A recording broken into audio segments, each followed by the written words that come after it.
Hello everybody, welcome back to yet another video of FikarNot.com and now FikarNot from studies. So this is the part 2 video of the introductions to commercial organizations, and today we're going to be starting with the meaning and role of commerce. Okay, starting off with the meaning and role of commerce. So, commerce is a wide term consisting of all those activities which facilitate the sale, transfer, or exchange of goods and services. Previously, in business we saw that sale, transfer, and exchange of goods and services is a main characteristic of business. So, until now, we saw industries, and under industry, primary industry, tertiary industry, and secondary industry. But now, where is the business in all of this? This is where the business comes in handy. So all of these activities, the primary industry, all of that, now they make finished products like say TV, everything. But this is where the business comes. It's the sale, the transfer and exchange of goods and services.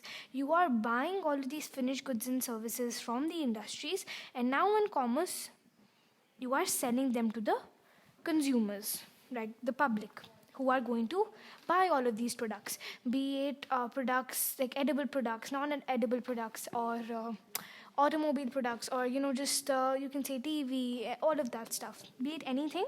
Commerce will basically sell it to the public now. So commerce is basically a wide term consisting of all those activities which facilitate the sale, transfer, or exchange of goods and services. Commerce comprises buying and selling of goods and services, and the operations which facilitate such buying and selling. Now, the basic aim of commerce is to ensure the supply of goods at the right time, at the right place, and in the proper quantity. Now, some popular definitions of commerce is the sum of the total is the sum total of those processes which are engaged in the removal of hindrances of persons. Now, industry, basically what they mean is industry creates all of these utilities, but now what is happening is someone has to come in to actually transfer these goods and services to the public. So this is where commerce comes in. It basically removes all the hindrances that industry may have to sell all these products, and it removes all these hindrances, and its basic aim is to ensure the supply of goods at the right time. It is an organized system for the exchange of goods and services between the members of the industrial world. So you can clearly see that commerce is dependent on industry, and industry is dependent on commerce. Commerce will have no business without industries, and industries will have no business without commerce. Both of them are equally grateful for each other, and both of them are equally dependent on each other. Now, the nature of commerce, these definitions reveal the following characteristics of commerce. So all these definitions that are given over here, what is revealed of commerce over here? So first thing, commerce involves the exchange of goods and services. It is a part of business. It is an economic activity. It is undertaken with a motive of earning profits. It involves uncertainty and risk. Of course it does, because the transportation from industry to commerce itself and commerce to the consumers, it's a long process, by ship, by flights, and all of that, and it is very, very hard. So you will have uncertainty and risk. You don't know when the products will arrive. Natural calamities are always a risk. That is why commerce basically removes all these hindrances, and we will see how. It also creates various types of utilities. So just by the first point, commerce involves exchange of goods and services, we get the rest characteristics. How? Exchange of goods and services, that means it's a business. Business means it's an economic activity. Economic activity means it has a risk for sure, uncertainty and risk, right? Uncertainty and risk meaning it has profits, and profits meaning of course it creates various types of utilities. So you can see, just you need to understand the first characteristic, and from that you can derive the other characteristics. Only one thing to know is that there are 6 characteristics in total, so don't overwrite, 6 will be enough. Okay, now for the point of what you have to underline. First, the meaning and role of commerce is a must. Okay, then the nature of commerce, you can just read through it, because as I said, it's pretty predictable, so you can just read through it. So you can mark it with your green pen. Okay, Now, roles and functions of commerce. Commerce plays a vital role by removing various hindrances which arise in the exchange of goods and services. Now, first thing, hindrance of persons. So, this hindrance refers to the lack of contact between the producers and the consumers. So, the producer is faced with problem of finding the buyers who need the good he has produced and who are able and willing to buy such goods. The consumer does not know the source of supply of goods which would satisfy his needs or prices he can afford. So basically, the producer in this case is industries, right? So industries doesn't know which person I should contact, which person I should buy these goods to, which person will take my goods, which person actually has interest and is able and willing to buy my goods. So commerce removes this hindrance by the means of trade. Trade provides an organized market where the buyers and sellers can contact each other. It saves both producers and consumers time from the time consuming and expensive exercise of locating each other. So if, let's say, I am sitting in India, I'm the consumer and the producer is sitting in somewhere in like USA. So for me to contact the producer, hey, buy my product, I'll have to go over there for one consumer. That's not possible, right? So commerce has gotten a solution by the means of trade. I can just trade my products, of course, to the means of commerce, and commerce can trade these products here and there, and the consumer can contact the producer, hey, that I need this product, and then the producer or commerce itself knows that who to exactly give these products away to. Second, hindrance of place, of course. Major problem by producer is to send their goods to distant places safely and quickly without loss. So this solves the problem without loss through theft and damage, etc.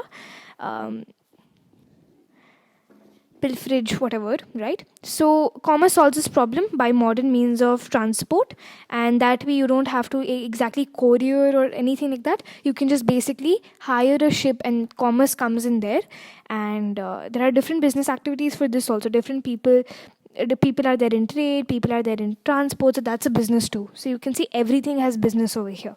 Okay. So again, this hindrance is removed by commerce by modern means of transport.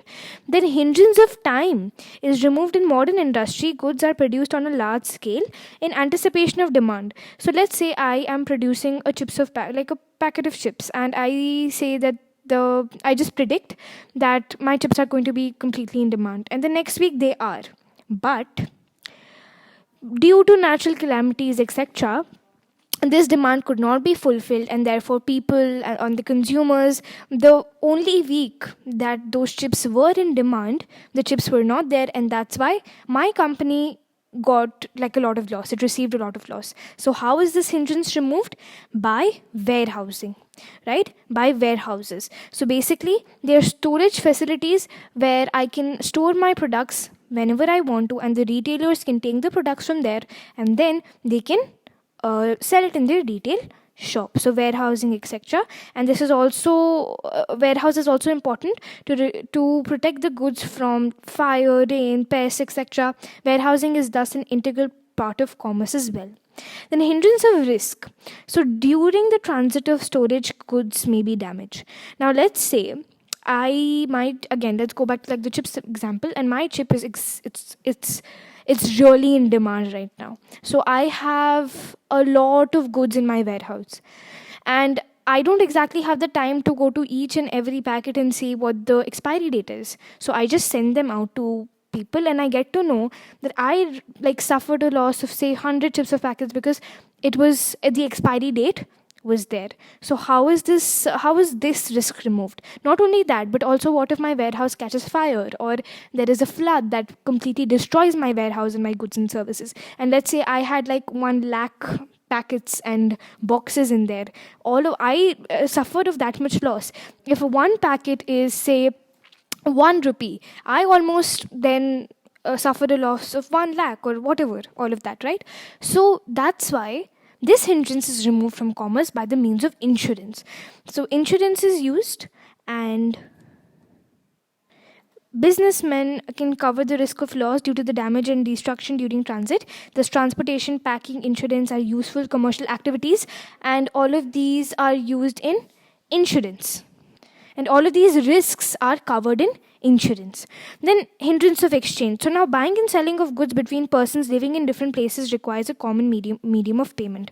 So we saw that you will transport the goods and services to the country, but how will you get money? Just for money, you will again send a ship to your place? No, right? So this hindrance of exchange is removed by what?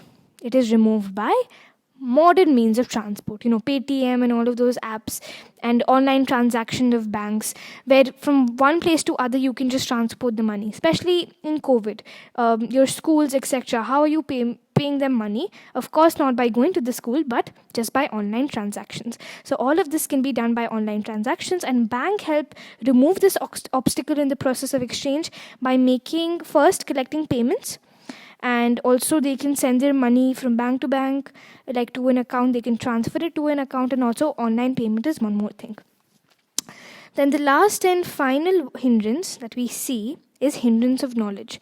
Now, often a producer, now this has happened to me 100 times. When I go to a shop, I see a new product and I have no idea if that product is beneficial for me, if I should take that product, and it's just completely new to me.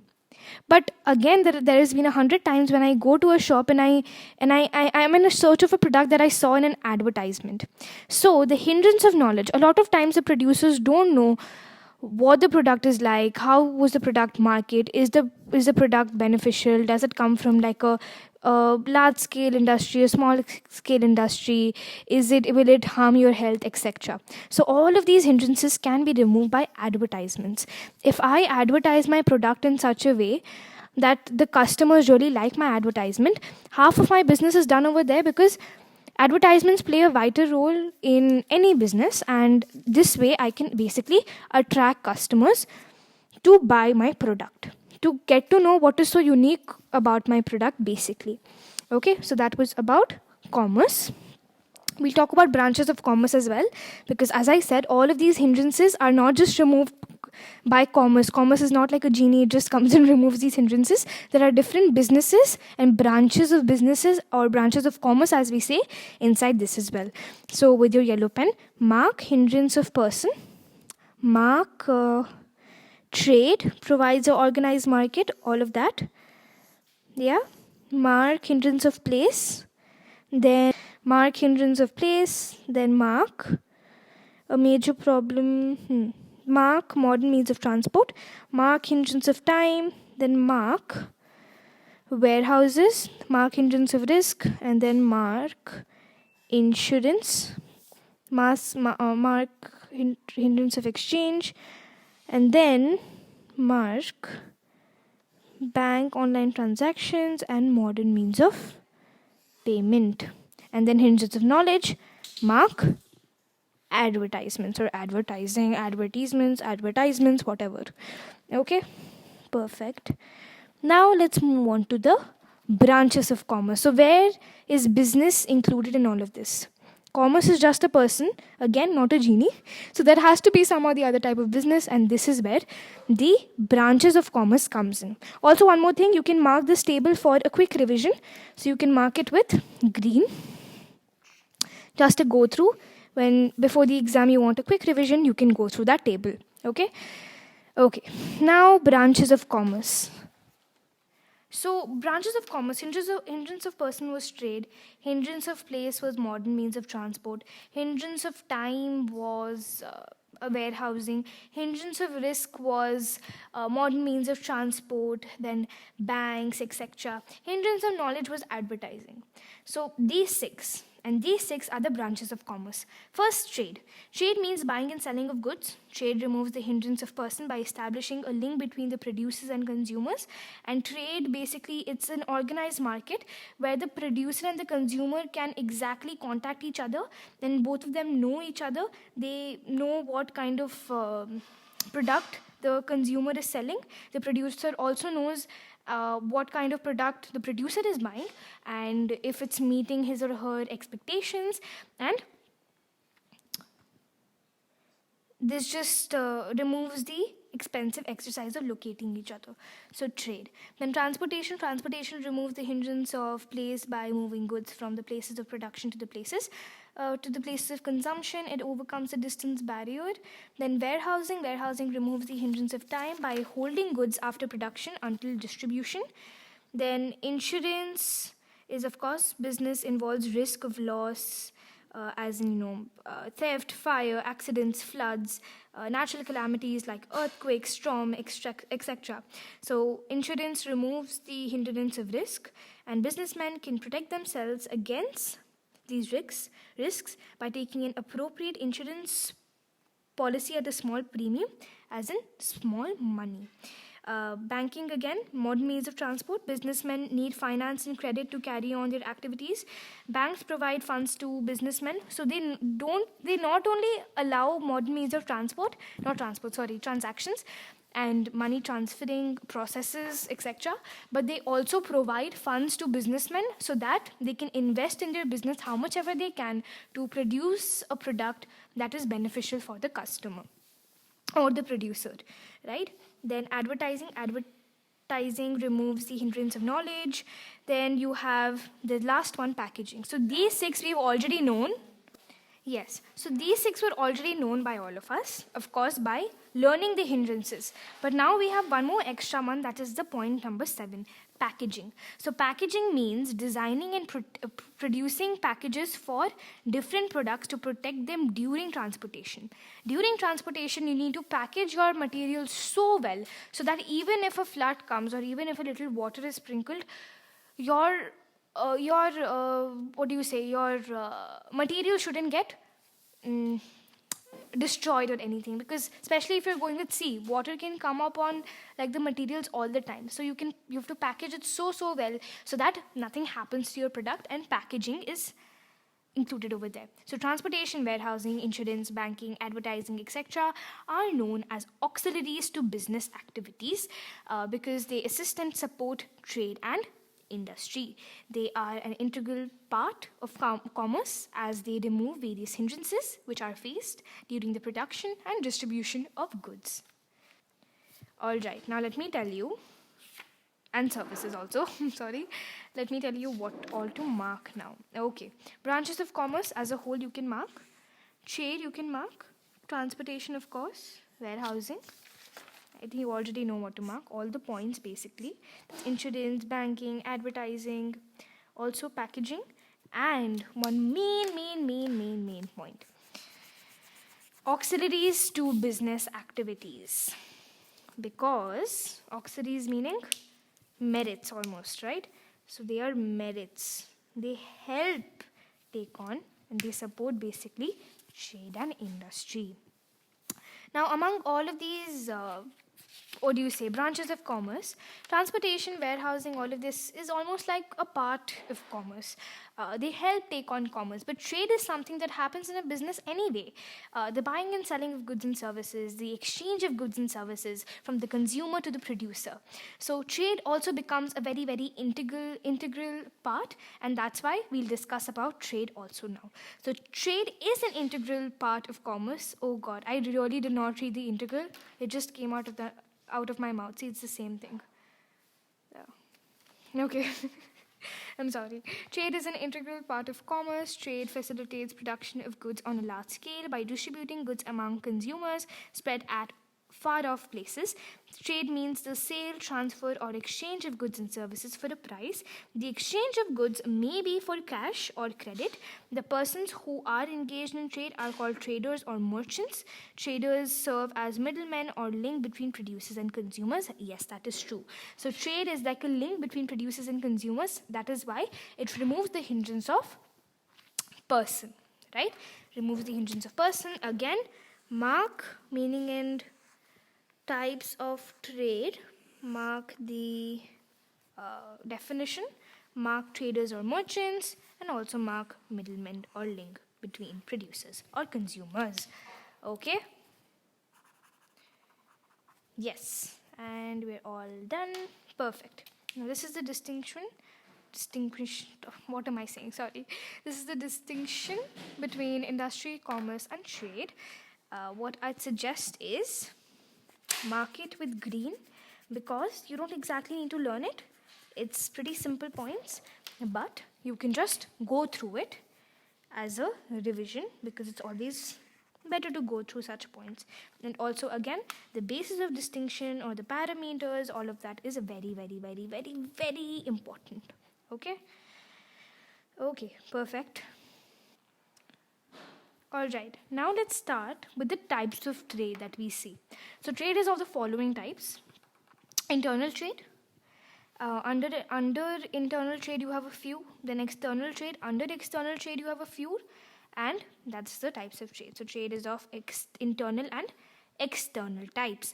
Now, the buying and selling of goods and services within the geographical boundaries of one country. That is, if I'm living in, say, India or UAE as of that, right? So if a trade is happening within the boundaries of UAE or India, I would say that that is internal trade. Within the geographical boundaries of one country, both the buyer and seller belong to the same country. Definitely not like citizens, but you just live in the same country is what they mean. Okay? And that is what you call as internal trade. Now, it is also known as home or domestic trade, which definitely makes a lot of sense because you are within the same country, so it would definitely be called as home trade within the same place, or also domestic trade, right? Now, payments in this type of trade are made and received in the home currency. Internal trade can be further divided into two categories. Of course, home currency, it's basic like knowledge. You don't even need to learn anything in that. Now, wholesale trade and retail trade are the two main distinctions, or you can say subtypes, of internal trade. Wholesale trade refers to the buying of goods in bulk from manufacturers and selling them in large quantity to retailers and industrial users in relatively small quantities.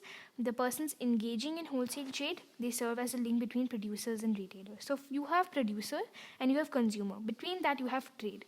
Now in this trade also, to buy it from the producer and then sell it to the retailer, that is also one kind of producer that actually sells it. For example, if I say Big Bazaar, right, in India, they are retailers, you can say. Why? Because they sell the products to the consumers. And if I go to Big Bazaar, I'll take my material, let's say bread or butter or whatever, and I'll buy it from there and then I'll go home with that thing. So that's a retailer. But wholesaler is they buy it in bulk from the producer, then they again sell it in large quantities to retailers, then retailers keep them in their own warehouses, and that is wholesale trade. Very easy, okay? And again, the people who engage in this trade will be called as wholesalers. And retail trade refers to buying of goods from wholesalers and manufacturers and selling them in small quantity directly to the ultimate consumers. Again, they buy from wholesalers and manufacturers in large quantity, but of course they sell them in small quantities, because imagine if a whole rack is filled with only one kind, like brand, like salad chips or something like that, right? Then persons engaged in retail trade are also known as retailers. They serve as a link between wholesalers and final consumers. Okay, next is external trade. External trade, of course, internal if it's domestic, external will be foreign. So external trade refers to buying and selling of goods and services between different countries. In this trade, the seller and buyer belong to different countries. It is also known as foreign trade or international trade, and of course, it depends on which currency you want to take. You can probably take their currency, and probably you can give them your currency as well. It depends on what currency you want to use. Now, under external trade, you have import, export. So, import is you are purchasing goods and services from other countries to import it into your country. Export is you are exporting, as in you are selling the goods and services to other countries. Like India exports tea to USA and UK. Similarly, in import, India imports petroleum products from Iran and Iraq. And entreport is I am importing goods and services from a country in means to export it to another country. That is called as entrepot trade. For example, Tata Hill or Tata Tata McGraw-Hill, or let's just call him Tata. He's an Indian publisher. Okay, he imports books from USA for the purpose of exporting them to Nepal and Bhutan. Entry-port trade is also known as re-export trade. You are re-exporting it. You're first importing it and then you are re-exporting it. Easy, simple, very simple, right? Now the points to mark in this will be, of course, with your yellow pen first. Internal trade, also known as domestic trade. Categories: wholesale, known as wholesalers. Retail trade, known as retailers. External is also known as foreign trade. Import, purchasing goods. Then export, selling goods. Entreport, importing and exporting them to different countries. For example, now the examples can just be a read-through because it's not that important again. Alright, so you can just read through them. Okay, perfect. So this is done. Now, moving on to the relationship between the industry, commerce, and trade. Okay, next is the relationship between the industry, commerce, and trade. So, of course, that is a close relationship, as in a relationship between the three. And you can just, we can mark it with green because, again, it's just something you can go through. It isn't a lot. I'll just read it through. I'll read through it. Industry provides the base for commerce, of course. Industry cannot function without commerce. And industry and commerce provides the base for trade, of course. All the, what do you say, all the materials from, first it comes from industry, goes on to commerce, and then, of course, trade is a part of commerce itself. So that is the relationship between industry, commerce, and trade. Okay. Now let's move on to the distinction between organization, firm, and company. So now we're going 2 notches up because this is completely different from what we have been learning now, and this is just a little different for sure. So this is where we're going to be learning about organization, firm, and company. Now, what is an organization? So the term organization means a group of persons who join together to achieve some common objectives. So organization is when a group of people, they come together and they perform, or they come together to achieve common objectives. It refers to 2 or more people working together in a coordinated manner. Now, it can also be 1 person, 2 or more people, any of that. Okay, it is a deliberately structured group to achieve specific goals. A school, a college, a super bazaar, a government, an army are examples of organizations. An organization is a human group or social unit. The activities of the group are coordinated rationally by assignment of tasks and responsibilities. An organization draws inputs, that's raw materials, money, energy, people, information, etc., from its environment. The inputs are transformed into outputs. Outputs are supplied back to the environment in the form of finished goods and services. So basically, an organization, first of all, it is a group of people coming together to achieve a common goal. Now, first, the organization, they draw inputs like raw materials, okay, from the environment. It is transformed into outputs, and the outputs are supplied back into the environment in the way of in the form of finished goods and services, basically. Now, there are also 2 types of relationship between the members of the organization, one horizontal and one vertical. So how does a vertical line go? Like this. How does a vertical line go? Like this, right? How does a horizontal line go? How does a horizontal line go? Like that, right? So this and this. Similarly, the types of relationship between the members of organization is similarly just like this. Horizontal relationship refers to the people working at the same level, no difference.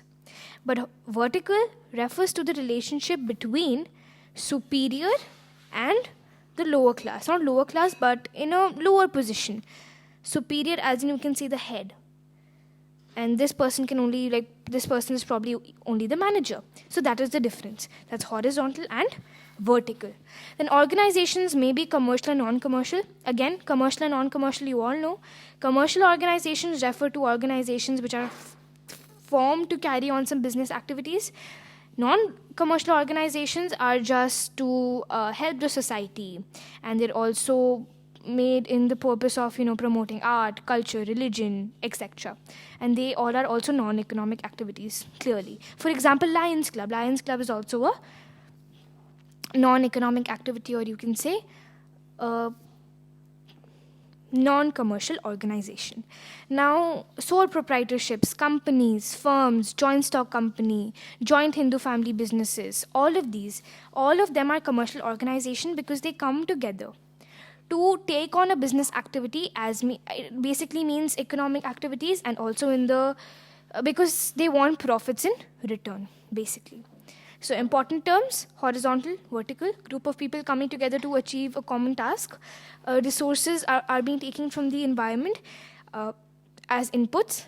They're converted into outputs and given back into the environment as finished goods, right? And commercial and non-commercial, basically. Okay, so with your yellow pen, you can mark all of these. I'll give you 2 seconds to do so. Or let me give you a little more time. You can just pause the video. Okay, hope you all are done now. Moving on to firm. So the term firm refers to an institutional arrangement to carry on some business activity. It may be owned and controlled by one or more persons. It may or may not be registered under some law. So what does this mean?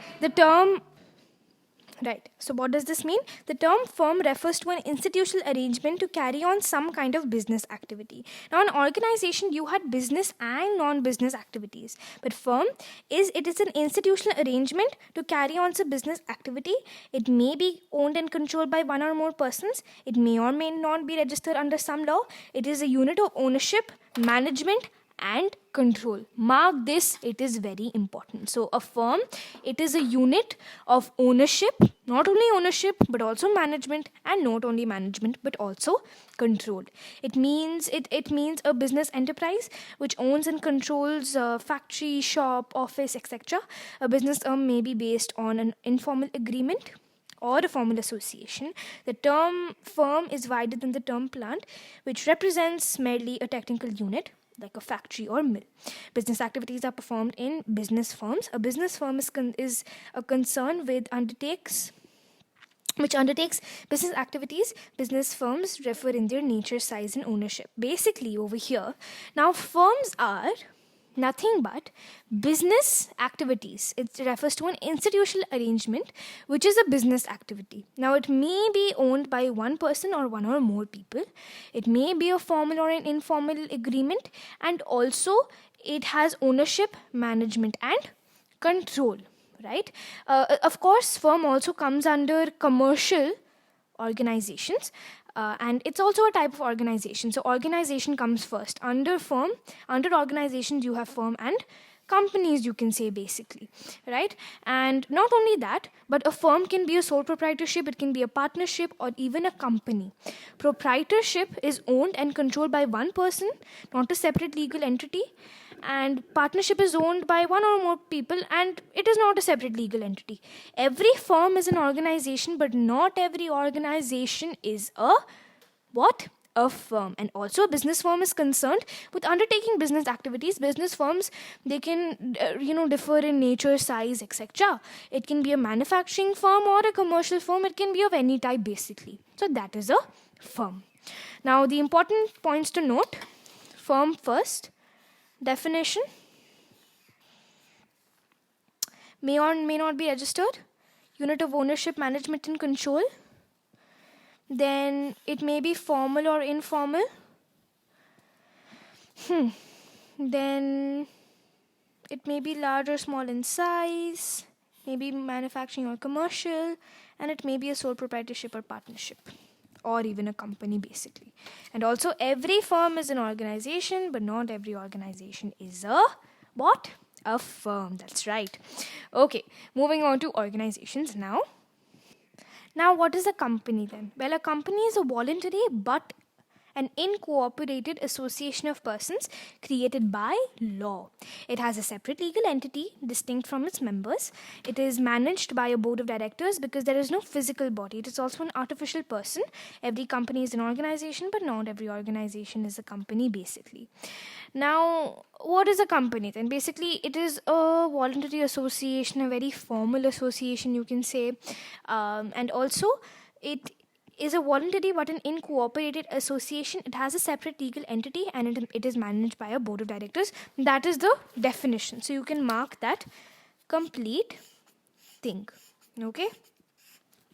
Then, a company enjoys perpetual existence and has a common seal. It is an artificial legal person having its own capital. The existence of a company is quite independent of its life. Members may come and go, but the company will be there forever. The term company means an association of many persons who contribute money or monies worth to a common stock and employ it for common purposes. Basically, the shareholders, you can say, right? So underline this complete thing too. Then the common stock so distributed is denoted in money and is called as the capital of the company, basically the investment in the company. The persons who contribute it or whom it belongs to are the members. The proportion of the capital to which each member is entitled to it is his share. Shares are generally transferable. Company is a legal term. It is an artificial person and all of that, basically. And it is also managed by a board of directors. So, with all of this, what is the conclusion that we come to? Well, an organization is much wider than the terms firms and company. Every formal group of a person with common objectives can be treated as an organization. On the other hand, a firm is an individual or group of persons who carry on some business. But none of these can be called a firm, as in a school, a college, none of this can be called a firm because no business is carried out. So the term is wider than company as well. A firm can be a sole proprietorship, partnership, or even a company. Proprietorship is owned and all of that. But a company is a legal entity and it has an independent existence distinct from its members. For example, Birla Brothers is a firm, but it is not a company. It is a partnership firm. It is a group of people or, two or more people coming together to carry out some kind of business activity. It can be a formal or informal agreement, of course a voluntary association, and it is an ownership, management, and a control. It's basically a unit of that, right? So the complete distinction is given over here. Mark it with green. You can go through it. Okay? I have marked it too. Okay, now moving on. Oh, also, I hope you all know what you have to mark in company. I said it along the whole video. Not video, as in the part that I was talking about the company. So I hope you all marked it because it is important, okay? All right, moving on to the meaning and nature of commercial organizations. Okay, so let's start with the meaning and nature of commercial organizations. So in the modern society is a society of organizations. We are born and brought up in an organization that is a family. That is a non-commercial organization. We receive our education in organizations, schools and colleges. We earn our livelihood in organizations. Organizations such as temples, hostels, all of them are organizations. And these influence our daily life, right? But a commercial organization is an organization which is engaged in some business activity, and therefore that is why firm and company come under organization. That is a much wider term than both of them, and firm is wider than company. So it is a business activity, and it is made with the purpose of earning profits. The commercial activity may be production, purchase, and sales of goods and services. It is also known as business enterprises, business firms, business concerns, or business undertakings. So commercial organization is any organization which involves in the production, trading of goods and services, basically. And again, its characteristics will be pretty predictable. First of all, it is an organization. engaged in some kind of commercial activity owned and controlled by a single person or group of persons. It is based upon a formal or informal agreement. It has a separate ownership and management. Its primary motive is to earn profits. It is exposed to various types of risks. It is owned and controlled by both private businessmen or government, or even both. So that is called as joint, which we'll come to later on. So you can mark the entire characteristics with either yellow or green. I'd say yellow, because you have a few important points like formal, informal, separate ownership and management, and it can either be owned by government or businessmen. So this one you can mark with yellow. Okay. Now courier services, organizations, all of them are, what are they? They are commercial organizations. Okay. Now again, non-commercial and commercial organizations on the next page. Oh, I always forget to go to the next page. I'm so sorry. You can mark this with green. And we're done.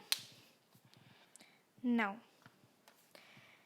the commercial organizations on the basis of the activities can be differentiated, or it has a few subtypes like you can see in front of you. First one we can say is manufacturing organization. Manufacturing organization as in consumer goods, intermediate goods, and capital goods. Trading, again, trading as in engaged in buying and selling of goods and services. Transport, carrying passengers from here to there. You can say then warehousing, insurance, banking and financing, and advertising. Very, very, very similar to commerce, right? Very similar to commerce and industries in a whole. So manufacturing, you have trading, you have transport, warehousing, insurance, banking, advertising. You can almost say it is that only, except you just have manufacturing as one extra one. So mark it in green. Not that important. I mean, you can just go through it and I think you will be good. Yes, you can mark the examples very well, because you can get like, an odd one out question or any question of that sort. Then the different industrial groupings. So Government of India has classified industries as follows.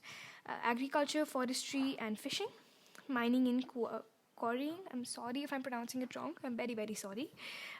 Then, of course, you have manufacturing, that's registered and unregistered, and various types of industrial groupings that we'll go on to the next page and get to know about them basically, right? Okay. Let's start off with them on this page. Now, I know it's already 42 minutes. Just bear with me. Come on. You want to finish this off in this video, right? And so do I. Because why extend it more? So we only have 2.5 pages, or you can say 5 sides left. Come on. It will not take too much time. I'm sorry. I'm very, very sorry. But just bear with me. We'll complete it like very, very quickly. Okay? Now, actually, in fact, to complete it, I'd suggest, okay. So the types of industries, that's textile, iron, all of that, right? Mark them all in green. Listen to me very carefully. Mark them all in green, okay? Inside that, you can mark important points with yellow. Everything, you can read through it. There is nothing to it. Very, very easy. Stands for its name, textile, cotton. Sugar, basically sugar. Cement, since it's in India since 1940, 140 million cement plants, all of this you can mark with yellow. Other than that, stands for its name. Trust me. Only ones that you need to mark with yellow is petrochemical industry and FMCG. Very, very important. Petrochemical and FMCG. Other than that, everything stands for its name. Trust me when I say this. Every single thing over here stands for its name, except petrochemical and FMCG. So just go through it, okay? In fact, I'll go through it with you right over here, okay? So basically, petrochemical is one of the industries in India which includes plastics, right? It is one of the most fast-growing industries. It consists of 3 kinds of manufacturers. First, you have the large manufacturers, that's base chemicals and resins. I'm sorry if I'm not pronouncing it right. Secondary stage, you have the processing units, which process petrochemicals into end products. And then finally, you have the equipment managers who bring plastics within the reach of the poor man. Okay? Then FMCG are fast-moving consumer goods that we as consumers buy at a day-to-day basis, and we use it at a day-to-day basis. So be it food, be it beverages, be it personal care, or even home care for that matter. So it basically includes of all of that. Other than that, just go through the rest of them. If you have any doubts, post in the comment section below. I'll be more than happy to solve them. Okay, because honestly everything stands for its name, so there's nothing really to explain in this case. And I guess we can just go on to the next page. So now we only have 2 pages left. Yes, woohoo, deserves a clap right here. But let's not get too excited and let's finish this off, okay? So the classification of commercial organizations on the basis of its objectives.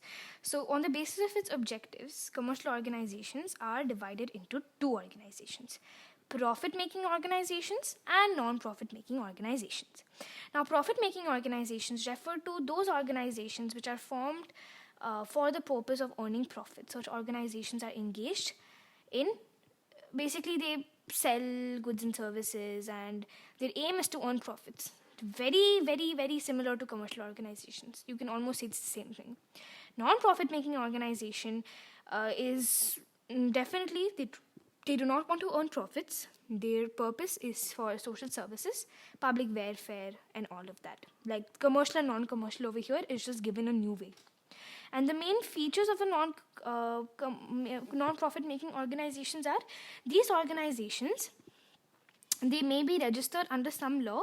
Examples: the trust law, the societies law, or even they're unregistered. These organizations work in different fields. Then the motive is to provide service, and basically the most common thing you can say. And then under that you have commonweal, municipal, political, mutual, charitable, religious, health, educational. So commonweal is police and all of that. Municipal is, electricity and all of that we see. Political, of course, is politics, like the Congress or Bharatiya Janata Party, that is BJP.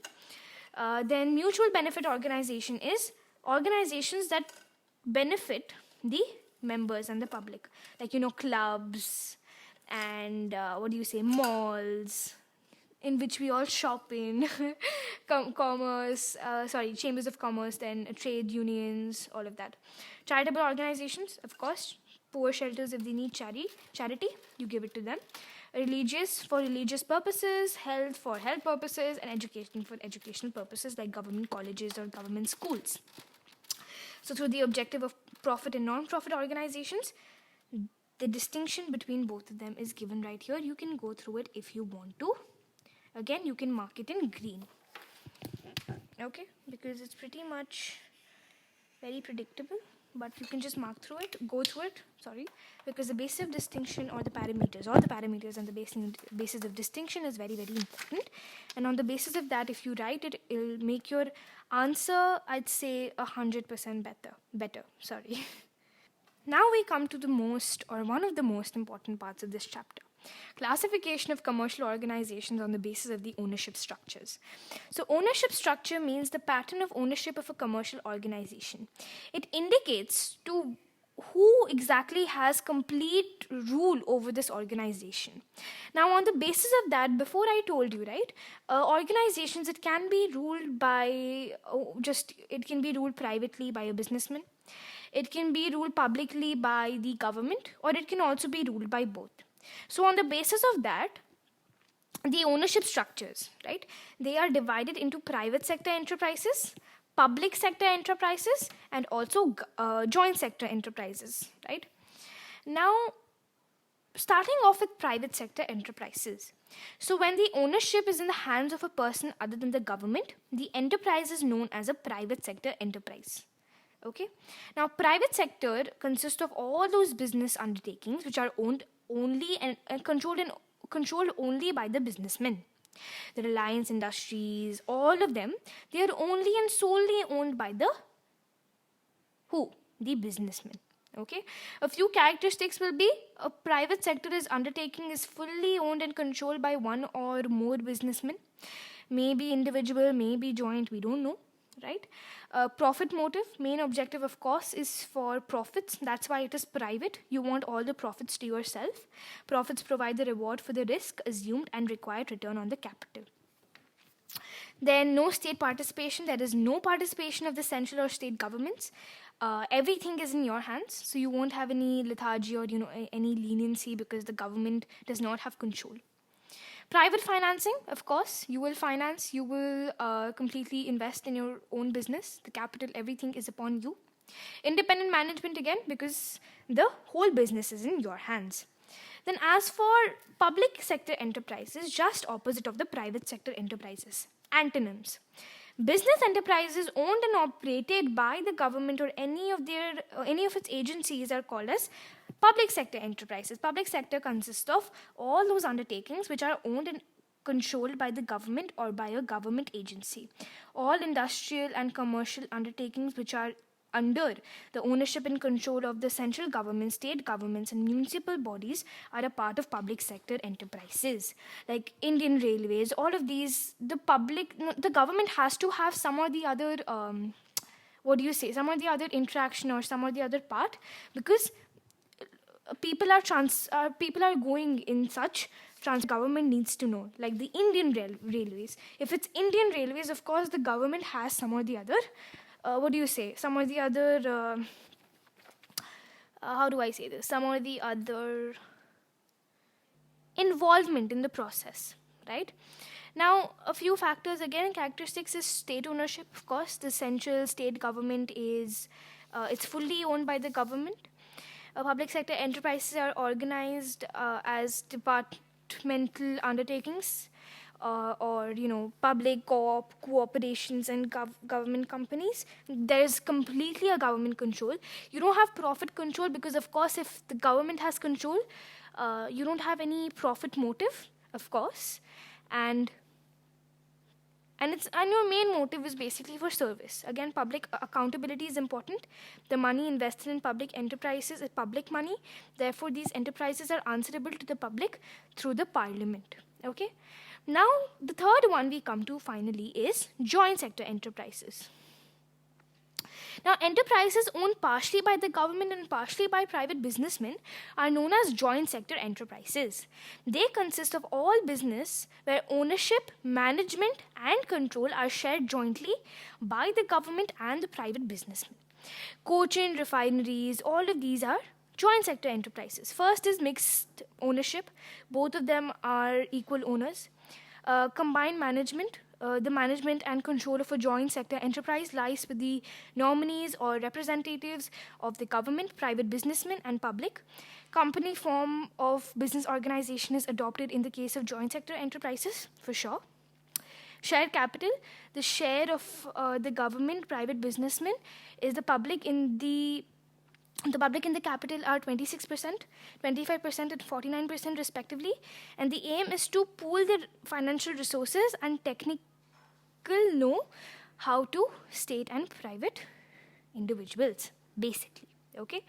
Now, one thing to note over here is in a joint sector enterprises, the government sends a few nominees, right, that work in this joint sector enterprise, and then the company form of business organization is adopted in joint sector enterprises, like banks, you can say, right? Banks have to be partially owned by the government also, because they need to know that they're not exactly suing the people. They're actually taking money from them and never giving it back to them. Common sense, right? So all of that is used in this. Okay. And with this, wait, let me just take like a breather. Yeah. With this, we come to an end of the chapter. I hope you all understood each and everything of this chapter. If you have any doubts, post in the comment section below. I'll be more than happy to solve them. And until next time, with a brand new video with yours truly. Bye-bye.